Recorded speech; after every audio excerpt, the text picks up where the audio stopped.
Ingat po, ingat. Ingat po, ingat. Just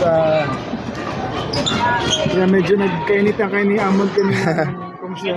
Wala naman yun, ano lang, friendly competition I guess. Kasi kaibigan ko naman si Almond eh. Wala lang yun na inunahan niya kasi ako eh, so bumawi lang ako. Yung mga fans ng TNT, medyo narinig mo ba yung mga sinasabi nila? Oo, naririnig ko. Pero it's all part of the game. I think yun yung nagpapaganda sa laro naman natin eh. Yung kantsawan. Pero after the game, it's all in the past.